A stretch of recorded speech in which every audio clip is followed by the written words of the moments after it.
Welcome to the Easy Gourmet. I'm your chef today, Michael Marcel, and we have the most amazing ladies with us, and they need to introduce themselves. They're all the way from DL, some from other places, some from Bismarck originally, and some from Glenwood.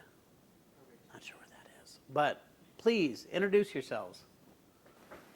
I'm Pat Wagner from Detroit Lakes, originally from Frazee. I'm Joni Carr from Detroit Lakes for 41 years, but originally from southern Minnesota, Garvin, Tracy, Marshall. I'm Laverne Bordeaux from Detroit Lakes, originally from Bismarck, North Dakota, and prior to that, New England, North Dakota. And I'm Jean Matson. I've been in Detroit Lakes for 1 year and 9 months. Originally, I came from Glenwood, Minnesota, 15 miles south of Alexandria. Thank you for joining us, ladies. So do you have any interesting stories through the years in Frazee? Nothing? Nothing you can tell me? Huh? We might have to wait on those stories a little bit, but lots of very great people in Frazee. I do want to say that. Huh? Yes, Where's your yes. favorite place in Frazee? My favorite place is the Hornet. The Hornet, huh? Yeah. Hostel Hornet. Hostel Hornet. Oh, Yes, see, yes. you were telling me earlier it was the Horny Hornet. It used to Huh? be. Because you and your husband get in there and you get all horny. Is that right? My husband then, Okay. but it used to be the Sky View Cafe, and after the football games and the basketball games, that was a place to go to get our malts and Do you know anything about any water anywhere, though? from the water tower. You mean? Yeah, like anything like that? No. Flooding? No, huh? I don't think it's ever flooded, has it? No, I don't think so either. I don't know. Nothing. Okay. Well, that's the furthest we're going to go with that. Next show, we'll tell you more. Oh my God! I'm gonna leave town. Honey, you'll be fine. You'll be fine. What are they going to do? Put you in jail? Yeah. No. Oh no. Oh, yeah. They think I'm too much of a goody-goody. See? No, she's the goody-goody. Remember? On the end? Goody-goody. Oh my Yes. God. Do you give us a cheer. Could you? Oh, with an F, with an R, with an F-R-A, with a C, with an E, with a C-double-E. F-R-A-C-double-E, Frazee. Rah, rah, rah.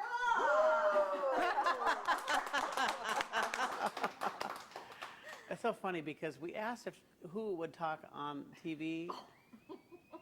She said she wasn't. But little did we know. She's the yakety yacky yak. Oh, you guys are so awesome. Thank you so much for being here. Oh, we love for it. inviting us. Thank This you is so wonderful. much. You're a blast. You're absolutely a blast. So today we're preparing one of the meals that we have at the Speakeasy, and I can't stress this enough about the freshness and everything. We are doing a filet that we cut on hand there, and we use this steak that's the Chairman Reserves, and it's the filet at the Speakeasy. We actually did a party a week and a half ago for some big wigs in the area, and some of them said it was the best filet they've ever had. Which, hats off to the Speakeasy. And we don't gouge you on the price. We still keep it, and frankly, this steak should be $35 or more. I'm not even kidding. That's how much I should be charging for it. We still charge it at a very good price, although prices might be going up. So we've got this beautiful hand-cut filet, button mushrooms, fresh asparagus, and our gratin potatoes. Most people that make gratin potatoes in this area, in Minnesota, I'm talking all of Minnesota, and I've had gratins everywhere, will use a canned cheese sauce and cut up their old baked potatoes, and that's what they need to do. I mean, that's why restaurants do what they do, because it's like, okay, we've got these extra baked potatoes. What are we going to use with them? Some people make potato skins out of them. Some people make gratins out of them. We choose to make gratins out of them, and we make a homemade cheese sauce for them. And it's tons of different kinds of cheeses that go into this. Cream cheese, Swiss cheese, whipping cream, different kinds of spices, and it is absolutely amazing. Most people will cheat and add the cheese, the canned cheese sauces in them. That's not what we're about. We want the best possible flavor, everything we do. And so I think you're going to be amazed at how great these gratins are. So I've got this hand-cut filet, and I'm going to season up with a little steak seasoning.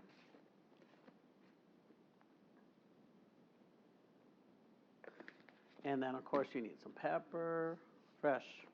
And I use this pepper melange, which has 3 different kinds of peppercorns in it. Has the green, the red, and the black. Okay, which means the different times that they will harvest the pepper bean. And then I have some fresh sea salt. I'm going to flip it over and we're going to do the same thing on the other side.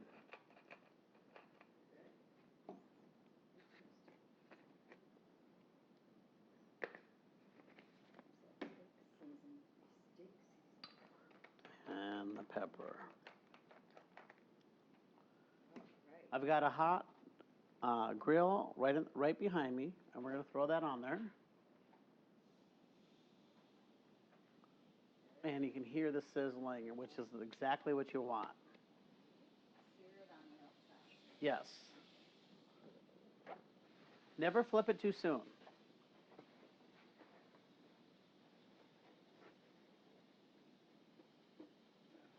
think that's what you said about your hamburger too. You make it crispy on the side. Right. You know, everyone gets so antsy with flipping everything too soon. You got to make sure that you keep it on the one side and make sure that it cooks long enough and gets that nice crust before you flip it. Good idea. Right. So we've got some gratin potatoes here, homemade, that we make, and some fresh asparagus. You see how you see how the root is right there? Yeah. All you do is break it right off. Snap it off, because you don't want that. That's what tastes extremely rooty and grainy and tough. You don't want it.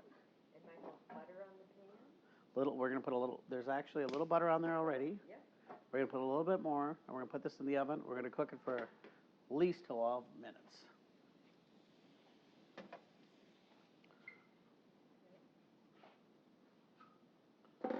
And then I have some fresh button mushrooms and some demi-glaze in the back. We're going to put that all together and top it all with that. I'll show you this right after these messages. Butter here with a little fresh garlic in it, and we're going to throw our button mushrooms into it and saute these up for the steak. Do you season them any further than just the butter? I've just got the butter and the garlic in there right now, and then we'll throw just a little salt and pepper in them. That's it. Simple. There they are. We're going to throw this on the back burner.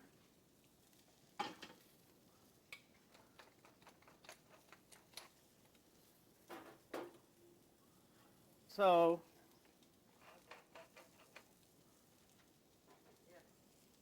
turn the heat up a little bit. Steak is doing amazingly. Smell that. It smells awesome. Yes. We're gonna just throw the hood on just a little bit to take some of the smoke out of there. What's your opinion on doing it on the grill, on the stove, or doing it outside? No. Here's the thing. My father turned me on to something completely different as I grew older. And I was totally against him, as any young son would be. Everyone is against their parents and everything they say. I grew up with having everything out on the grill, whether it was charcoal, whether it was gas. That's how I was grown. That's how I was brought up, and I always thought that was the best way to cook a steak, cook a burger. As I matured and did things differently, you know, I've been able to cook a steak, cook a burger, right on a flat top. You know, whether it is something on your stove like this or even in a pan. And as long as you have it on that high temp, and as long as you cook it, you know, long enough to get that nice crust on it, I think there's nothing like it. You know, whether it is a steak, whether it's a burger, whether it's pork, whether it's chicken, honestly, I think you can get as much flavor in a pan like this or on a grill like this than you can outside. Sounds good. Very good. So, As long as you get it seared good and you're holding all the juices and the flavors inside. Right. you know, just like I said a minute ago, you cannot turn something before it's time. You know, we have the steak on there right now, the filet, which is doing amazingly. And we made sure that it made it the marks that it needed to make. I'm going to flip it right now.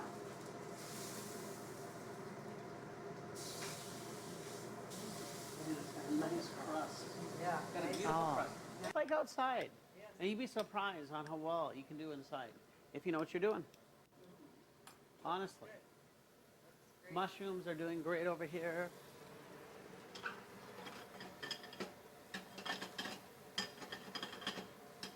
Oops.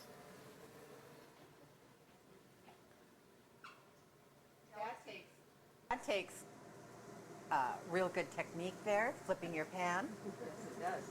Talk to us about your pans. And you like the brand they are? Apple. I've had some of these pans for over 20 years. Yes. And I have the same, but as we grew up and started acquiring things, we had door-to-door salesmen. You did? That came selling pans. So they knocked on the door. And They knocked on the door, and instead of throwing a little dirt in there to vacuum up, they threw a pan in there. Or how'd they do it? They'd say, you're going to be getting married soon, or you're at the time of your life, you're just getting to a school, and you need to prepare for being married. Right off the bat. Right. I think they looked it up to make sure that. Yeah. They must have, So yeah. they- Telephone directors at that time with your name Brett. listed. A telephone director. Telephone What is that? Plus dial.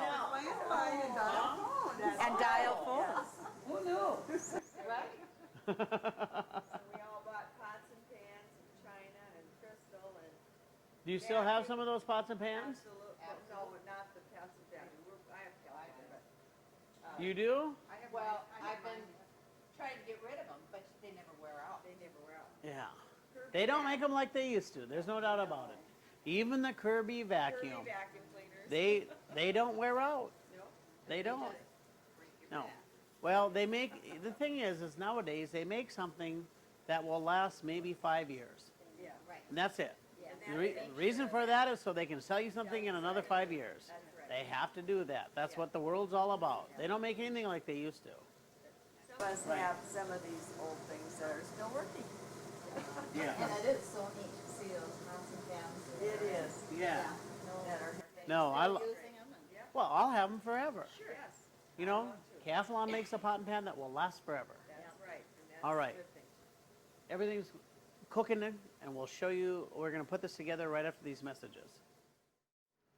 All right, welcome back to the Easy Gourmet.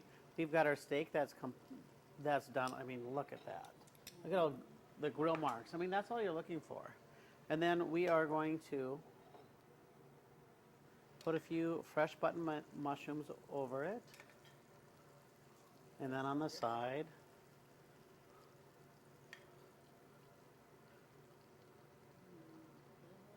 oh, whoop. Oh, no worries, I've got some more. Stay there. And then I have